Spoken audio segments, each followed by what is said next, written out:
Yes, everybody. Welcome back to another episode of the Low End Marauders podcast. Coming at you back again with another bonus episode. This one is just pretty much long overdue.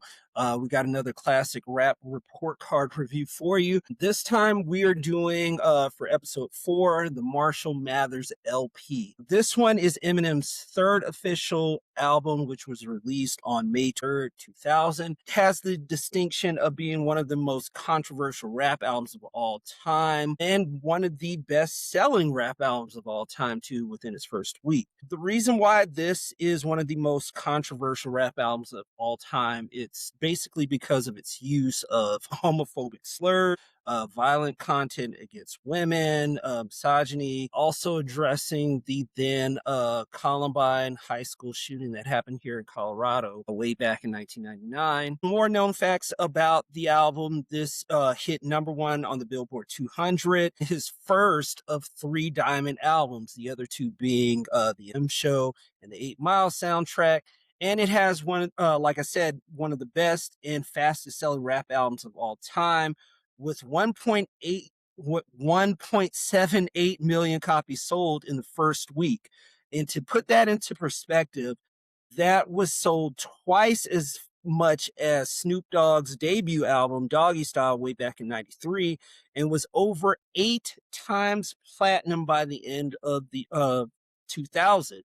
So that is incredible numbers, especially considering that we're living in the downloadable streaming platform era, excuse me. And those numbers just seem just criminally insane. And so far as of when this was originally supposed to be out way back in October, it has sold over 12 million copies worldwide. Again, Diamond album, very hard to do, especially in, like I said, the streaming era. Like I said, with everybody's just streaming everything and no physical copies are being brought out to stores anymore.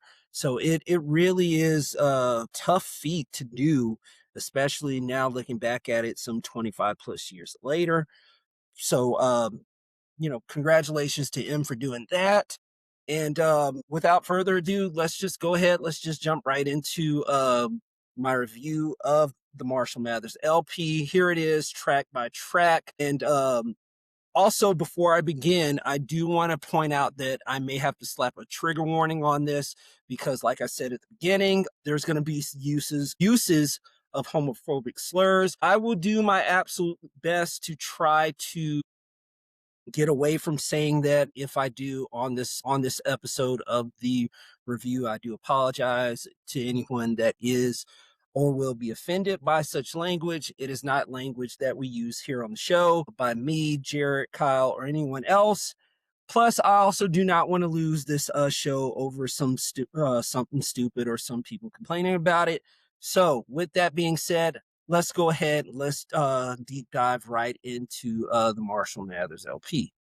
All right, so the first track off the album is Public Service Announcement 2000, a real quick skit to resemble the first album intro, and how Eminem pretty much does not give a fuck about what you think about it, pretty much tells you to suck it and how he'll kill you, which pretty much leads into the very next track, Kill You, which is the opening track off this album too. And while listening to this for the first time, or to the entire album for the first time, I should say, in quite some time, I'm very surprised that I still remember some of the opening lines to this lyrics some 25 plus years later. When I was just a little baby boy, my mama used to tell me these crazy things.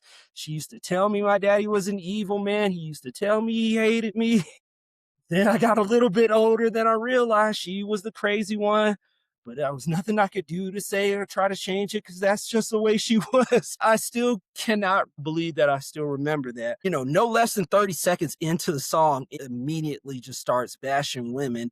And not only that, he's even going after his own mom too, no less than a minute into the song as well. He also talks about how he, went triple platinum and how tragedy has happened in two states at the time, the aforementioned Columbine, Colorado high school shooting. And also there was another shooting that happened way back in 1998, and that was a middle school shooting that happened in West Side, Arkansas. Man, also part of the chorus that did not age well was him saying, he'll kill women, but they're nothing but sluts to him. But in his defense, I'm not condoning what he said. I'm not condoning what he said at all. I do think he was wrong for what he said. But I will also say that I have heard a lot worse misogyny from other rappers, especially during this time and post the Marshall Mathers LP. I did get a little bit of a chuckle out of him using bars in the third verse by saying, and the way things seems, I shouldn't have to pay these shrinks these 80 G's a week to say the same things twice or whatever. I hate these things. I do love the wordplay in that. And like I was saying, he it doesn't really talk about how good his alphabet wordplay was, especially with him, using the letter V, and then, like I said, the vowel wordplay on in the third verse. Say these things, lady screams, pay these shrinks, 80 G's a week, same things twice, hate these things, outweigh these drinks, rating stinks. So, that is it's very creative and very cool to, have and see, Eminem just pretty much doing something like that for, fans, and especially since that does go over some people's heads as well too. He also ends the song with saying, he's just playing ladies he knows he loves him. A very strikingly familiar outro used in the next album, The Eminem Show, right at the end of White America. And he also does it again with So Much Better off Marshall Mathers LP2. And then he also did it again off Kill Shot, which is his diss track against MGK. After that second song, we get into probably one of the best songs off the album, which is Stand. With that, this features English singer Dido. As we all know, or if you don't know, the song is about an obsessive fan who keeps getting more and more angry about writing to Eminem and not getting a response from him. In my personal opinion, I feel like this is Eminem's greatest song, with, how he had, the pencil writing effects in the song and how the song translates to bass as well. I do love the sound effects that does play within the song too. Like I said, the pencil scratching and writing, and the rain falling in the background. All of it is just incredible, and just, with him making the word stand into the dictionary as a crazed, obsessed fan, I mean, it doesn't really get any better than that. I mean, name another song that you could think of that can pretty much have some kind of slang in the dictionary, especially in 2026. Getting into it, the first verse is Eminem as Stan writing a letter to Eminem, hoping to respond. Second verse is him just getting more and more agitated about him not responding, and how he can relate to him, and how him and his younger brother, they sat out in the cold for him for 4 hours, and how he pretty much, well, at the time, just dissed him, and just saying how, him and Eminem should be together, and, just keeps on writing, and how they can, both relate to one another. And then the third verse is where things just kind of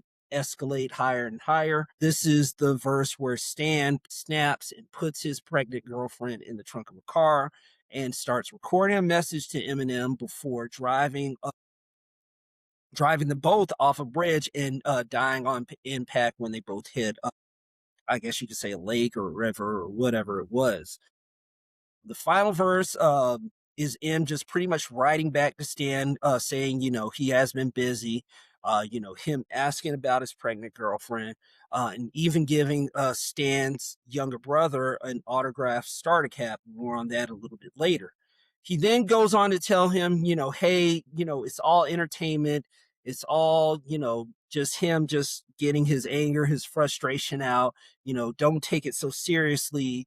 Also telling him, to treat his girlfriend a little bit better. And some people seem to forget, that the video to this was, just perfectly in it, and I love just how it just really meshed together with the song. And Eminem's storytelling was just an A+ on this track too. And also, with everything that Eminem was recapping during the fourth and final verse, that leads him to discovering with everything that he heard in a news report that with all that was going on, that happened to stand the person who died, and him just saying like, "Damn, like I can't believe like he really did that." And before I get on to the next track or skit, I should say, since that's what it is, some people do forget that it did do a sequel to this song off Marshall Mathers LP2 called Bad Guy. I won't give too much away to what happens on said track, but give it a listen. And it'll really surprise you on what he does on that track too. So then after that, we move on to another skit, which is Paul. Not too much to talk about except M's manager, Paul Rosenberg, just being over it when it comes to some of the material and some of the subject matter that has happened on this album. And it's pretty much, again, another follow up to the last album where he tells M, to tone it down on the content because he doesn't want to deal with any legal troubles from people, label, and things like that, too. So then after that, we go on to do Who Knew, which is the fifth track off the album. The track is basically calling out everyone on pretty much calling everyone out on people doing these, these ridiculous acts. While listening to it, I definitely do recognize an interpolation that Kendrick Lamar used on his song Average Joe from way back when, with Kendrick saying, I don't do live music. I don't know. With Eminem, I'm sorry, he's saying I don't do black music, I don't do white music, and then Kendrick using that same interpolation. I'd make everyday life music, and to which M was saying, I make fight music for high school kids. So, I thought that was a very cool thing that Kendrick Lamar paid homage to when he did that song. I do kind of like the bar, you probably think I'm in your tape deck now, bars that he had, and him just saying, he's hiding in your back seat, ready to covering down, ready to, duct tape you in the face. And with that line that he had, I definitely thought that was very slick and from him doing that. Anyway, there's a lot of smart ass humor on this track with him saying, how many people want him to watch his mouth, and then with him responding by saying how telling him to turn his fucking eyeballs around. And the chorus is him just saying like it's not his fault with all these kids doing all these acts of violence. Don't put this shit on him. I have nothing to do with this. So, that's what I got from the chorus of that. A second verse is M just addressing all the other things that has happened in the past and wonder why he's pretty much just getting blamed for everything that has happened. Ignorant shit verses that happen in no ignorant shit raps that happen in the third verse. For those that don't know why I call it ignorant shit raps, go back and listen to Jay-Z's Ignorant Shit off his American Gangster album. And in the chorus, it's him just going, "This is that ignorant shit you like," and then just dropping, all these four-letter words throughout the song.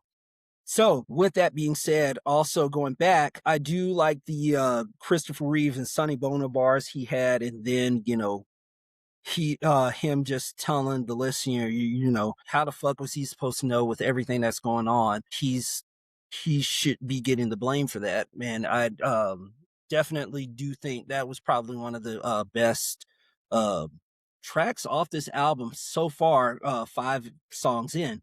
Then after that, we go into another skit with Steve Berman, who I don't know if he is or was the president of sales and marketing at Interscope's Record, which was Eminem's label at the time, who wants M to start making more commercial records, or better known as going pop.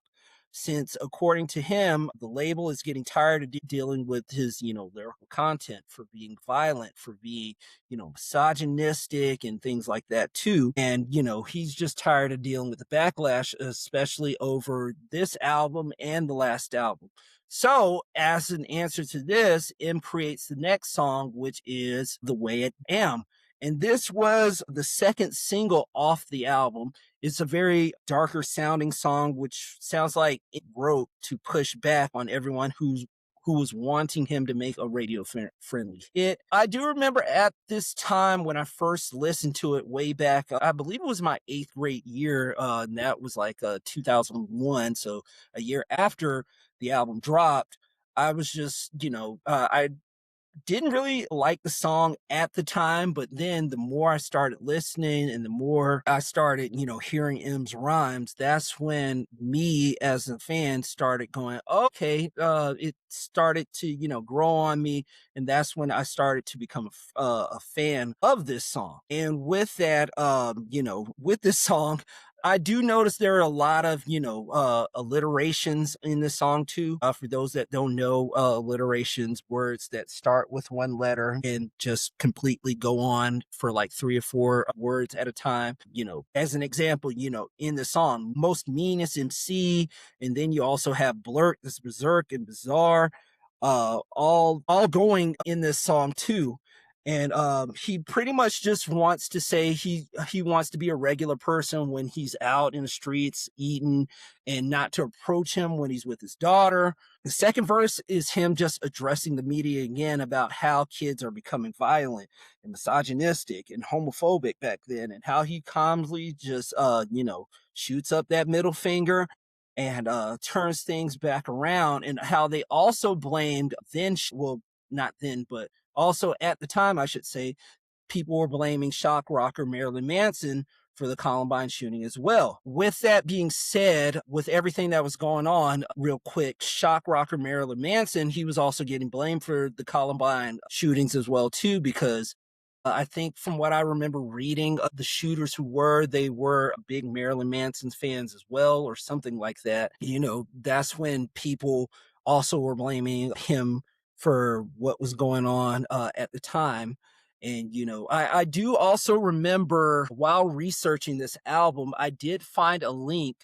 I did find a video. If I can find it, I'll post it in the show notes, about how he was being interviewed. And one of the interviewers was asking, like, what would you have said to the shooters at the time? What would you have told them about what was going on? And I do remember him saying, like, I wouldn't have said anything. I would have just listened, because that's what it seems like these kids just needed, just for somebody to listen to them. So I do applaud him for that answer and for doing that interview at that time. But I'm getting off subject. Let's get back into The Way I Am. I did notice in the verse about how, he says when the dude's getting bullied, they shoots up the school and they blame it on Maryland. And it kind of sounds like bully sounds a little like bullet. And also another thing about Marilyn Manson is that he also did perform the song with M a couple times whenever M went on tour to promote this album. So me so I definitely do think that was cool for them to do, especially since like I said, both of them were getting blamed for everything that was going on at the time. Me personally, like I said, I didn't really care for the song when it first came out, but I do remember being the third verse being one of the verses that I do remembering the most off of this album, and with him just saying, I'm so sick and tired of being admired that I just die and get fired and drop from my label and stop with the fables, because I'm not going to be able to top what my name is. And and again, I'm still surprised that I still know that lyric by heart. Also, with that being said, he's essentially saying that with all that he's doing, he hasn't been able to enjoy time off or to enjoy his success, with people, always running up to him, asking him for autographs, pictures, and things like that too. And, it's just the way he is. And that's the way it's going to be. We go on to the next track, which is pretty much his answer from, okay, you want me to make a pop hit? Here you go. And that being, The Real Slim Shady, which was the first single off this album. And I do remember at the time this being a huge, huge hit on MTV, and even their countdown show at the time, Total Request Live, better known as TRL, in the year 2000. And the video was so huge and so was just getting played so much on the channel that in the year 2000, it even won, Best Video of the Year at that year's Video Music Awards, and even had an episode of Making the Video where they showed you how to make the entire, how they made the entire video, and then at the end they world premiered the video. And that's one of the things I do miss about MTV doing. I do remember BET doing that as well with Access Granted, but I also do remember like BET at the time was just pretty much taking everything that MTV was doing and just pretty much painting, giving it a new coat of paint, and just saying, oh, okay, well, they're doing this. Oh, well, here's our version of it right here with, Access Granted. And they did do that with a couple other shows, but that's another subject for another day. But I do remember making the video, and they did it with a couple of artists as well at the time too, from, Britney Spears, Jay-Z, Destiny's Child, Metallica, and a couple other bands too. But getting back to the song, this was definitely a fun little time capsule to look back on all the pop culture references that he was dropping, all those years back, with shock host Tom Green, and the shots taken at the boy bands at the time, from 98 Degrees, Backstreet Boys, NSYNC, and even the pop songs, Britney Spears, Christina Aguilera, Jessica Simpson, and all those too. And so I definitely did think that that was a fun little time capsule to go back and look on. After that, we hit the halfway mark with track 9, Remember Me. This features RBX and Sticky Fingers from Onyx. With this track, not too much to talk about, just, them rapping over a dark beat produced by Dre and Eminem, pretty much just reintroducing himself and his alter ego Slim Shady after the last album dropped just the year before in 1999. Do like Eminem's opening line, when I go out, I'm gonna go out shooting. I don't mean when I die, I mean when I go out to the club, stupid. And I did like how he paid homage to Dougie Fresh and Slick Rick with the nod when he says 6 minutes, Slim Shady, you're on. And I definitely do like that he paid homage to those. And pretty much the end of the song is just him just screaming, remember me, remember me, remember me, pretty much at the top of his lungs. And that was pretty much a good segue to launch into the next song, I'm Back. And I definitely do like the beat, and I do feel like this is an underappreciated beat from Dr. Dre. And I do like how pretty much how simplistic the beat is. And it felt like with Eminem on this, M's rhymes are just effortless on this. I did notice on this that I love how Eminem used the line, I used to give a fuck, now I could give a fuck less. I do like how Jay-Z used that in his song Success, again off the American Gangster album. If you haven't gone to listen to that, I suggest you do. I do like one of the bars that he said, the middle finger, the upside down middle finger, and him turning that motherfucker up right now too. I did like that, but real simplistic beat. Do love how effortless Eminem's flow is on this. Another good song from him. Then we launch into Marshall Mathers, which is pretty much the title track, if you want to call it, off the album. I do feel like the song is like a glance into Eminem, giving the fans a look at the man behind the Slim Shady persona and or alter ego. And him just saying that, he's pretty much just a regular guy like everyone else without the controversy. He's still doubling down on his hatred for Pop X at the time. And speaking of Pop X at the time, he does another interpolation of the pop song Summer Girls, which I didn't know, which was from a short-lived pop group by the group's name of LFO. And, with him just going, new kids on the block suck a lot of boy and girl groups make me sick, and I can't wait till I catch all you in public, I'ma love it. With that being said, I do like how he used that. And then when you hear the chorus of said pop song, you'll just be like, oh, okay, I kind of see where this is coming from and what he did to use that. He also talks about his beef with another Detroit rap group by the name of the Insane Clown Posse. For those who don't know, there are two members, Shaggy Two Dope and Violet J, who paint their faces with clown makeup. And he pretty much wrote, and they pretty much wrote a diss about how Eminem was going pop and how they didn't like it, and they call that Slim Anus, I believe it was called. And so then with them writing that, this was Eminem's response to both of them by saying, how he likes that they claim Detroit, but then goes on to saying, well, you just live 20 miles away. And after, doing some research about it, about where they originally were from, it seems like the group had first met in Oak Park, Michigan, wherever that is. I'm not too familiar with Detroit, never been to Detroit, so I have no clue where that is or how close that is from there. But he also talks about how he used to chase, how him and I guess people used to chase them out of clubs and shoot paintballs at them, which definitely does remind me of 8 Mile, that scene where all of them are just riding around and then Eminem just pulls out the paintball gun and just shoots at a cop car. Plus, with that being said, in the second verse, at the beginning of the verse, him just saying, you little groupie bitch, get off me, go fuck Puffy, has aged horribly, knowing that what we know now with him. He also talks about his mom and the defamation lawsuit that she filed against him from the first album by saying the line, 99% of my life I was lied to. I just found out my mom does more dope than I do. Even calling out her attorney, which does get blanked out on the album. And so after looking up and doing some research about it, the blanked out line was, it doesn't matter. Your attorney, Fred Gibson's bundle of sticks, or, the homophobic slur. And even like I said, having that blanked out on the album. And with that, I mean, it's still a very solid song from Eminem off of this album.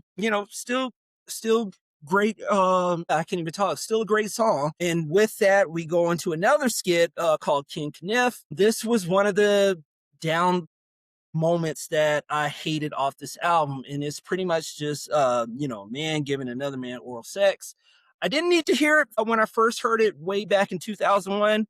Still don't want to hear it in 2026.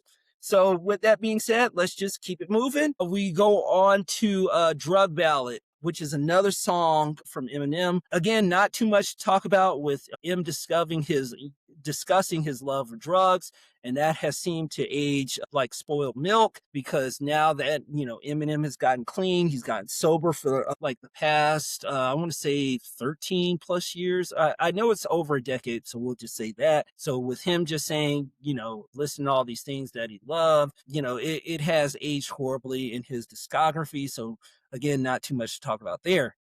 Then we go on to Amityville. I do like the beat that M was given on this track. Again, not too much to say about this either, except it does feature Bizarre from D12, and both men just, gelling with one another, with them just rapping back and forth. And also, in case people forget, the track is based on the title of a village in Long Island, New York, with its supposedly haunted house that inspired the movie The Amityville Horror, which was released back in, I want to say, the 70s. Don't ask me what the exact year was, because I cannot tell you for the life of me right now. So then we go on to Bitch Please 2, which features Nate Dogg on the hook, X to the Z Exhibit, Snoop Dogg, Dr. Dre. And this pretty much was a sequel to Snoop's song off of his 99 album, No Limit Top Dog, back when Snoop was a part of the No Limit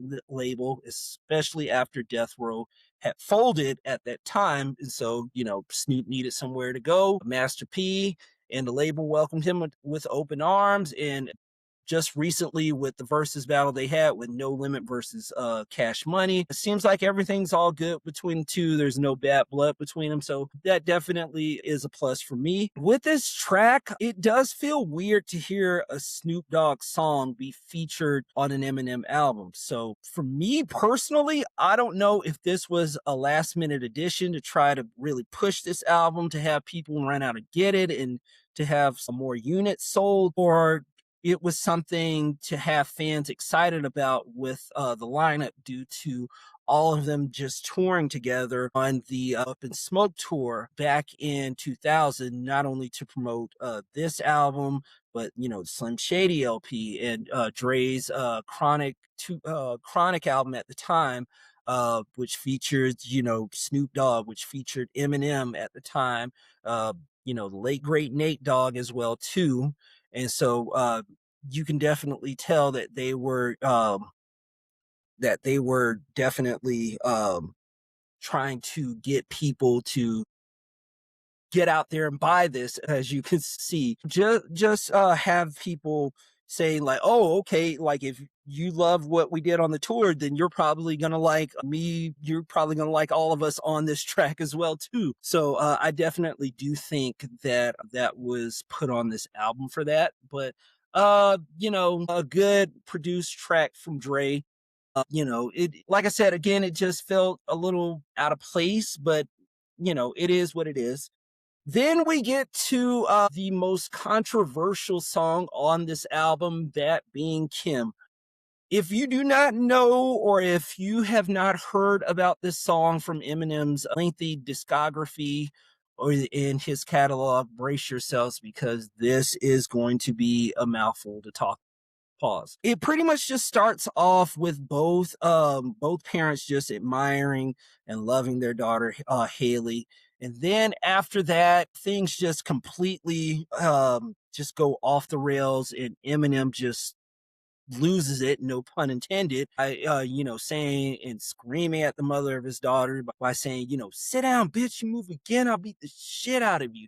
And that's when things just completely just snap. And the first verse is him just screaming at her and confronting her on cheating, since he does say the line in the first verse, how could you just leave me and love him out the blue, and how could you just let him sleep in our bed?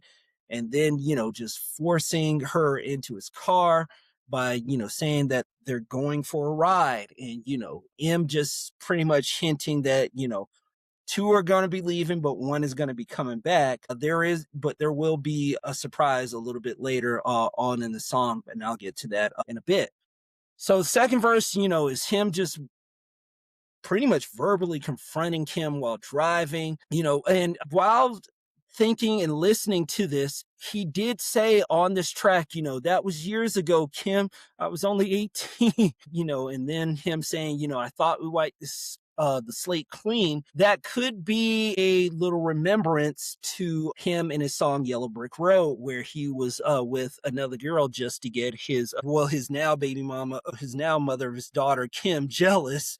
Another part of the verse that I did notice where I had to look up was, something with M saying, there's a, blanked out line, there's a blanked little boy lane or something like that. And while looking it up, I was trying to figure out what it was. And that censored line was, there's a 4-year-old little boy laying dead with a slit throat in your living room. While trying to discover why that was censored, I couldn't find any answer.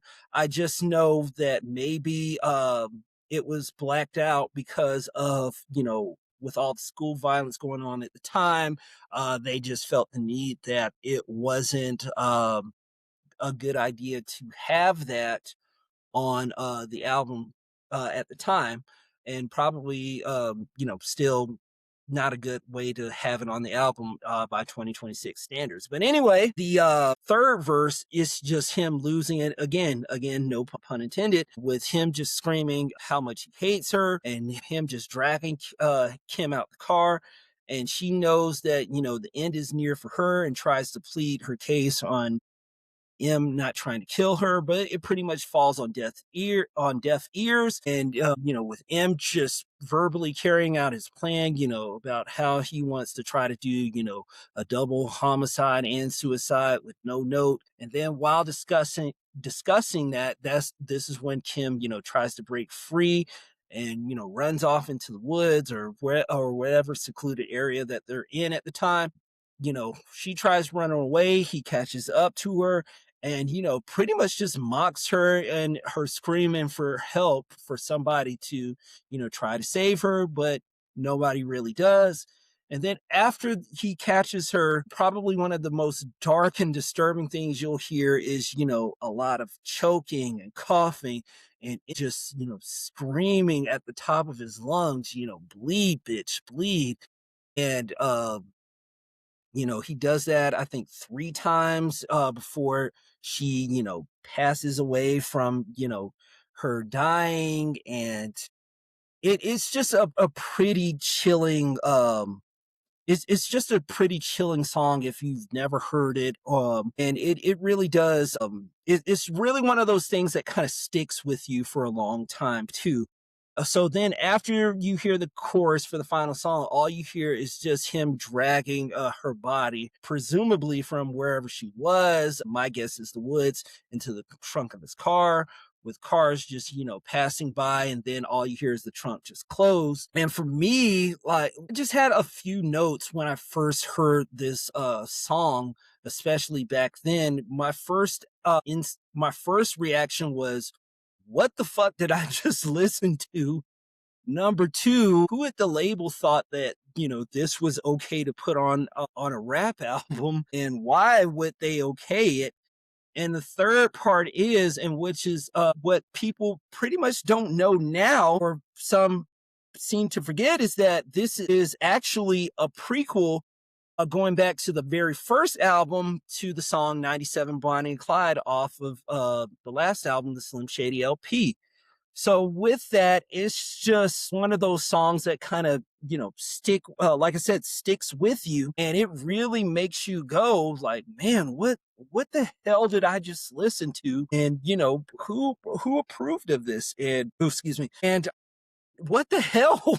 And I'm just, man, it's still very dark. It's very disturbing. It's very graphic.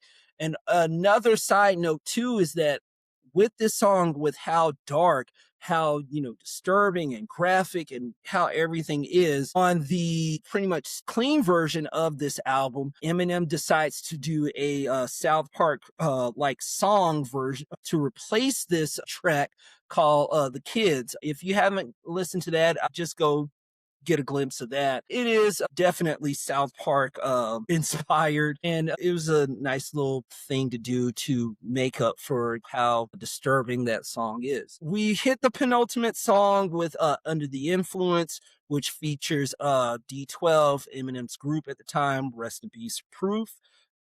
And this one kind of serves as a precursor to their debut album Devil's Night, I think, which comes out either later on in 2000 or the very next year in 2001. I do like, and I did chuckle a little bit when Bizarre had the line, I'm on an acid trip. My DJ's in a coma for letting the record skip, letting the record skip, letting the record skip. And I thought that was a good way to try to fuck with the audience and listener, making them think that, that's what's really going on too. I did have to, feel some kind of shame for myself, because I did laugh a little when Bizarre said, some woman asked for his autograph. He called her a whore, spit beer in her face, and laughed. Yes, I'm a bad person for laughing at that. Yes, I know I'm probably going to hell for laughing at that. And, there is some shame in me for, laughing at that line too. But, you can't help how you feel. And, I do apologize for, laughing at something that dark and misogynistic. After that, we go on to the final song on the album, Criminal. And the song begins with him addressing people thinking that he's really doing all the things that he says he's doing on his record, by saying that he doesn't. But if he were to, he would most likely come after the critics who actually would think so. So after the bridge of the song, I mean, the homophobia in this and homophobic slurs just shooting out like a machine gun throughout the first verse. He also goes on to address the critics in the chorus by saying it shouldn't be a crime to tell people what's on its mind. He also goes on to address his mom's drug use again in the beginning of the second verse, and tests the water with people and the listeners, by saying, I drink more liquor to fuck you up quicker than you want to fuck me up for saying the word. And then we pretty much can fill out the blank on what he wanted to say but didn't. He also talks about Bill Clinton and his misfortunes while in office at the time, and even saying that he kidnaps Dr. Dre in the song before we get into this little like skit or interlude, whatever you want to call it, about him trying to rob a bank with one of Dr. Dre's friends at the time, or they still could be friends. I really don't know. But with this skit, it has M going in to rob a bank and then shooting the teller. What a lot of people don't know about this little skit is that there's a follow up on the second track of the Marshall Mathers LP. And it also does remind me of the movie California, which is this 1993 movie which stars Brad Pitt. Pretty much doing the same thing, but instead of robbing a bank, they're robbing a gas station clerk. And in the last verse, he's pretty much just saying, with half this shit, I just make it up to make you mad. So kiss my white naked ass. And, just going on saying, hey, it shouldn't be a crime for me to tell you what's on my mind. And I did notice with him just kind of yelling criminal. Maybe this is just a reach, but it does remind me of Q-Tip saying the word criminal in the track scenario, with him just saying, stay away from crime because I ain't no criminal. So it does remind me a little bit of that too. Just like, well, I'll go back with the review to also give some more notes about some of the things that I may have missed. But those were one of the things that I did notice as well too. And with that being said, that is the end of the Marshall Mathers LP. So my final grade for the Marshall Mathers LP is an A minus. I know I have been critical of Eminem in the past about how some of his music does not last, but surprisingly, most of the tracks on here have aged pretty well. Some of the cons that I've had on this album, I mean, obviously, the violence against women, the homophobic slurs, him just coming after that, and those are pretty much my cons from the albums. But the pros definitely do outweigh the cons. Some of the pros that I did like how the Real Slim Shady had how it had this fun little look back into everything that was going on at the time.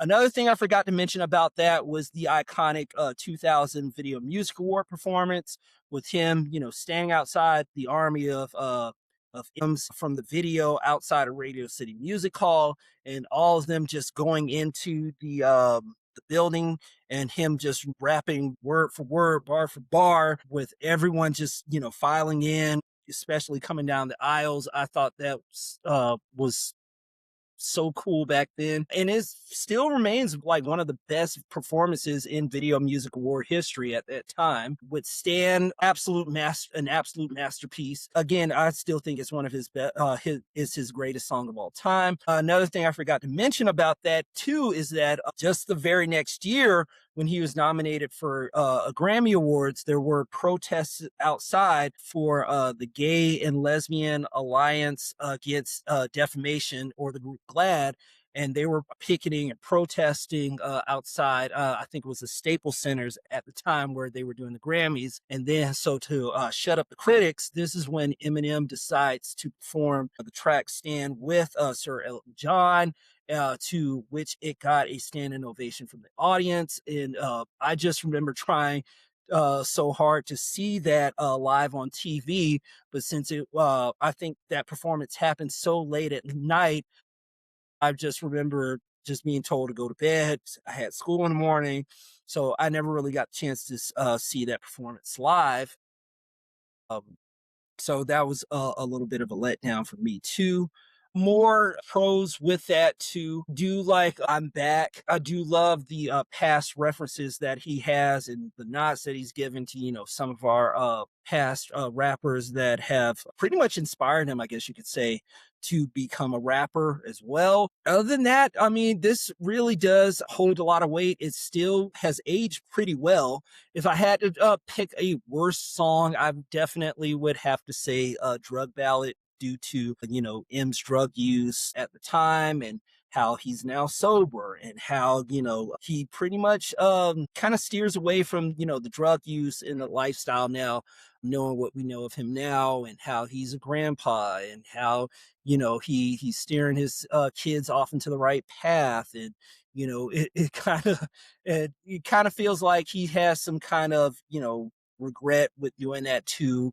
But that's what he was, and that's what he was doing at the time. So I mean, I can't really be mad at that. But at the same time, it's good that he acknowledged it, and glad that he put that drug habit behind him, and with him being sober. So I definitely do like that as well. Other than that, I do believe that is it. That is it for this edition of Classic Rap Report Card Review. Let me know what you think. Was I fair with this rating? Was I not fair? Should have been higher? Should the grade have been lower? Let me know down in the comments. Let me know whether it be in the comments here on Spotify if you're listening, the comments over on YouTube, which we will upload after this, I think in like a week or so. Plus, also, don't be afraid to drop commenting down below which classic rap report card review you want me to do next. Again, all we ask is, just make sure that the album is 10 years old from when it first released, and make sure that it's available on streaming platforms. So with that being said, with the next album we're going to do, you know what? Let's take a trip down to the ATL. With that being said, I really want to see how this rapper's music has aged since, now that he's off doing movies, now that he's off, just doing his own thing right now. And I really just want to take a look back at one of his best-selling albums to see if, it still holds weight or if it didn't. So next time on the Classic Rap Report Card Reviews, I'm going to go back and take a look at Ludacris's Word of Mouth. That's his best-selling album. I believe that came out just a couple years after, the Eminem, after Eminem's Marshall Mathers LP had dropped. So it's going to be pretty much a fun little look back to see how this has aged. With that being said, let us know what you think of the episode in the comments below. If you're following us on Apple Podcasts, Spotify, iHeartRadio, whatever, give us a review to get the word out. Give us a review, like the video if you're watching over on YouTube. And with that being said, that is it for us here on the on this bonus episode of the Lower Mirage podcast. We are going to have another episode coming out real soon too. First episode of 2026. So stay tuned for that. We do have some more designs coming for clothes over on the shop. The link will be down below if you do want to get yourself like a hoodie or a t-shirt or whatever you feel. But with that being said, I believe that is it. Thank you for listening. Thank you for staying patient with us here on the show. As always, like, subscribe again. Thank you for listening, and we'll see you next time for another bonus episode and another episode of the Lower Marauders podcast. Thank you for listening. We are out of here. Peace.